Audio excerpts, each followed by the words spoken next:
Hi, it's Susan Duclos from All News Pipeline. It's December 23rd, 2014, and we have some huge news out of Daily Mail.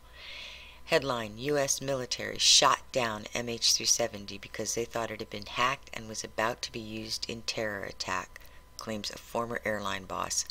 Mark Dugain says the U.S. Navy in the Indian Ocean attacked the plane, claims the islanders saw the plane fly close to a U.S. base. That base is Diego Garcia. Now, we're going to take you over to show you back in March when this plane went down, and remember, it still hasn't been found. Quite possibly, if this is true, this is why it deliberately hasn't been found. So give me 1 second. We're going to go over to a story from March.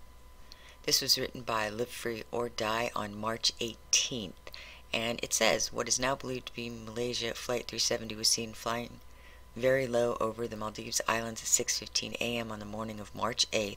Story confirms it was last seen flying in a southeastern direction towards Diego Garcia.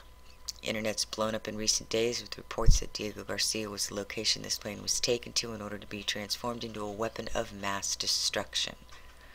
Now we're going to go back to the Daily Mail story. Now, Dugain, former airline boss and writer, claims that the U.S. downed Malaysia Airlines flight MH370 because the military feared it had been taken over by hackers and was about to be used in a 9/11 style attack.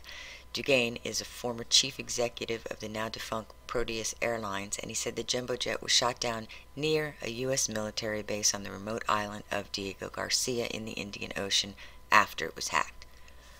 He describes the witness sightings, which was reported at the time also.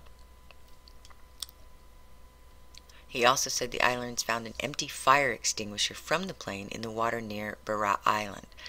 The Senegal-born Frenchman, who is now a successful novelist, also told radio station he was warned not to investigate MH370 by an intelligence source who spoke of risks and counseled him to let time do its work.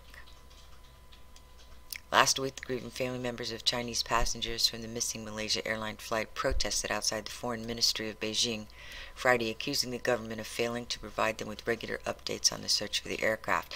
If this is true, this is one hell of a conspiracy. And not just a conspiracy theory, but a conspiracy on the parts of major governments to withhold the information of what actually happened to MH370 from the people, from the families, the families of the people that were on the plane. All the searches, all the money spent on searches. If this is true, they were deliberately searching in the wrong areas, because if they found the plane, they would have the proof that it was shot down and by who. So this is a huge story. It's going big already. Keep your eye on this, and let's see if the mainstream media even bothers to report anything about it.